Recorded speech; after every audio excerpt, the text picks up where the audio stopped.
ہماری طرف سے یہ بات جب کہی گئی کہ ہم اس سلسلے میں آگے بڑھیں گے اور احتجاج ہو سکتا ہے اور یہ بھی ممکن ہے کہ شاہین باغ کی طرز پر کوئی احتجاج کیا جائے، تو کہنے والے ایک شخص نے کہا کہ جلیان والا باغ کو نہیں بھولنا چاہیے۔ ہم ان کو یہ یاد دلانا چاہتے ہیں کہ اگر آپ جنرل ڈائر کے راستے پر چلنا چاہتے ہیں تو سن لیجئے، آپ کی گولیاں کم پڑ جائیں گی، ہمارے سینے کم نہیں پڑیں گے۔ السلام علیکم ورحمۃ اللہ وبرکاتہ۔ ملک کے حالات سے آپ سبھی باخبر ہیں۔ روزانہ کہیں نہ کہیں پہ دنگا، کہیں نہ کہیں پہ فساد، کہیں پہ مسلمانوں کے سکے خون سے ہولی تو کہیں پہ مسلمانوں کی مسجدوں کو مسمار اور کہیں پہ تو مسلمانوں کی آبرو ریزی کی جا رہی ہے۔ ہمارے ملک کی حالات اتنی بدتر ہو چکی ہے کہ شاید اتنی بدتر کبھی اس ملک کی حالت نہیں ہوئی تھی۔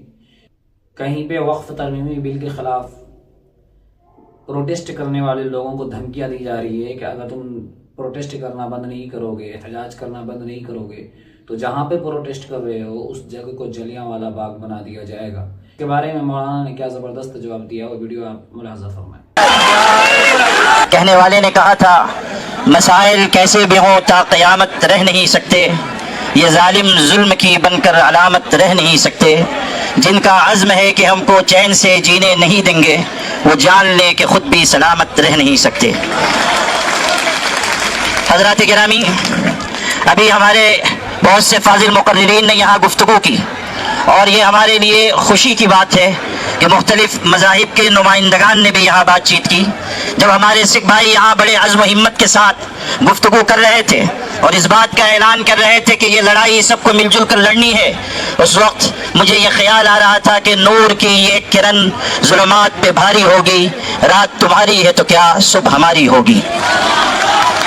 میرے بھائیوں، اس دہلی نے بہت سے انقلابات دیکھے ہیں، ایک وہ بھی انقلاب دیکھا اس دہلی نے کہ جب اپنے حق کی لڑائی کے لیے ہمارے کسان بھائی آئے اور انہوں نے حکومت کو اپنے آگے جھکنے پر مجبور کیا۔ میں یہ بتانا چاہتا ہوں کہ ہمارے کسان بھائی روزی روٹی اور جان کے مسئلے کو لے کر آئے تھے۔ وقف کا معاملہ ہمارے ایمان کا مسئلہ ہے، اس لیے ہم کسی بھی قیمت پر اس میں حکومت کی مداخلت برداشت نہیں کریں گے۔ میرے بھائیوں، اس ملک کا جو رخ اور رویہ ہوتا چلا جا رہا ہے اور ملک میں برسر اقتدار طبقہ جس راستے پر جا رہا ہے اس سے ملک کے باشندوں کی تشویش بڑھتی جا رہی ہے۔ ہمیشہ یاد رکھیے، محبت ملکوں اور خاندانوں کو جوڑنے والی چیز ہے اور نفرت ملکوں اور خاندانوں کو توڑنے والی چیز ہے۔ نفرت کے راستے پر جو لوگ چل رہے ہیں اور ملک کو چلانا چاہتے ہیں وہ جان لیں کہ اس میں ملک کی سالمیت اور بقا نہیں ہے۔ اگر ملک باقی رہے گا تو محبت کے ساتھ اور ایک دوسرے کی مدد اور تعاون کے ساتھ باقی رہے گا۔ یہی پیغام آل انڈیا مسلم پرسنل لا بورڈ کا ہے کہ ہم سب اس ملک میں متحد ہو کر محبتوں کے ساتھ جیتے رہیں۔ ہمیں اس بات کی، ہمارے لیے یہ بات نہایت افسوسناک ہے کہ جوائنٹ پارلیمانی کمیٹی نے وہ رویہ اپنایا جو دوہرا رویہ کہا جا سکتا ہے، اور جے پی سی کے چیئرمین نے جس طرح کا بیان چند دن پہلے دیا ہے اس نے یہ واضح کر دیا کہ وہ امینڈمنٹ بل میں ترمیمات کے لیے سنجیدہ نہیں ہے بلکہ وہ کسی مخصوص ایجنڈے کے اوپر کام کر رہے ہیں۔ ہماری طرف سے یہ بات جب کہی گئی کہ ہم اس سلسلے میں آگے بڑھیں گے اور احتجاج ہو سکتا ہے اور یہ بھی ممکن ہے کہ شاہین باغ کی طرز پر کوئی احتجاج کیا جائے، تو کہنے والے ایک شخص نے کہا کہ جلیان والا باغ کو نہیں بھولنا چاہیے۔ ہم ان کو یہ یاد دلانا چاہتے ہیں کہ اگر آپ جنرل ڈائر کے راستے پر چلنا چاہتے ہیں تو سن لیجئے، آپ کی گولیاں کم پڑ جائیں گی، ہمارے سینے کم نہیں پڑیں گے۔